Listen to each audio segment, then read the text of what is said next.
Hey everybody, this is Max for Bonedo, and today I'm having a closer look at the huge tongue drum collection from Thomann. At the moment the studio is full of instruments of all different sizes and colors, and first we're going into a little unboxing session, having a look at which scale which instrument has and which equipment comes with it. Afterwards I'm going to compare all of the sounds of the drums for you, and of course I'm looking forward to perform some music. If you're looking for some kind of recommendation, like which instruments might be best for your use case, hang on until the end of the video and now have fun watching. Alright, so for starters, let me show you around this full table for a second. In the front we have four 6-inch tongue drums. 3 of them are tuned in C major pentatonic, while the green one is tuned in D diatonic. The 10-inch drum over here is tuned in C major diatonic, as well as this 12.5-inch. The golden 13-inch drum here is tuned in D diatonic, and the biggest one in purple, 14-inch big, is tuned in C major as well. And not to forget this cute 3-inch hand-sized tongue drum, of course. It's tuned in A major pentatonic. It has a little less tongues because of the size, obviously, but you might be surprised of the sound.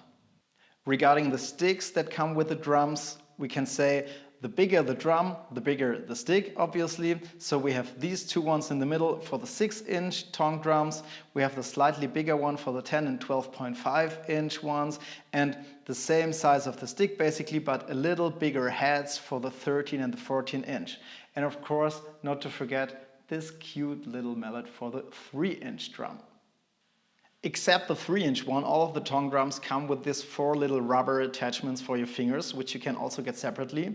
They allow you not to use the mallets for playing, but make some of your fingers sound slightly different, like making little accents or a bit different sounds than the pure fingers. Little side note here, if you prefer a different design of numbers on each tongue that tell you the details about the scale, you find this little collection of stickers in each package. Alright, before we make some music, let's have a short look at the cases in which the tongue drums are packed. 2 of the 6-inch drums were delivered in this black cloth bag, which can be closed like this. Second option is this kind of soft case, which has some foam inside that makes it kind of more stable. You can close it like this. Carry it with this grip by hand or hang it around your shoulder.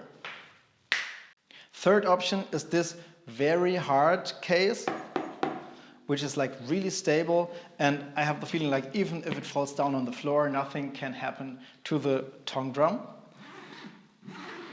You can close it like this and even carry it around with this strip. Last but not least, there comes this kind of fancy case for the biggest one, the 14-inch purple tongue drum. The fabric outside feels quite resilient. It might even be a bit water resistant. I didn't check that, but I have the feeling if you walk through a bit of a rainy day, it should not harm your instrument inside. It has also like a bit of foam, so it's kind of stable. At the inside you have like a little like storage for your scores, maybe for some sticks or other stuff. You can close it like this, carry it around by hand, and even have the chance to carry it as a backpack, and you have also a tiny storage maybe for your sticks or something. Okay, so that being said, let's head over to the next section and have a look at the sound.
Okay, so let's sum this up a bit. I was quite surprised about the high quality of the instruments because they're quite affordable compared to an expensive hand pan or something. They range from 15 euros for our little friend here until 111 euros for the biggest purple one in 14-inch. I was like really surprised by this small 3-inch one. It was so meditative to play, it made me almost feel like playing a kalimba or something, and I didn't expect the sound to be so brilliant and feeling so big. The 6-inch ones came in two different versions, and if you look closer you can see that the green one has this tiny slice in the middle of each tongue, which made the sound much better in my opinion. The other 6-inch drums also had some issues with the very high notes that were not exactly in tune, as you probably heard in my demo videos. Great thing about all of the instruments is that they have these tiny rubber feet on the bottom, which makes it super easy to place them on every table, on the floor, or even on top of another instrument like a vibraphone or a drum. One thing you can see here, that after some hours of playing, this big tongue already moved a bit down. The other ones are completely plain, and you can see at the edge here that this one is already bent down a bit. So you have to be careful, like if you hit them very hard or if you play them a long time, this might change a bit. Also, the metal parts at the yarn attachments can cause some unwanted sizzle sounds from time to time. Alright, so I hope this little overview was helpful. If you enjoyed watching, please hit the like button, subscribe to the channel, and see you next time.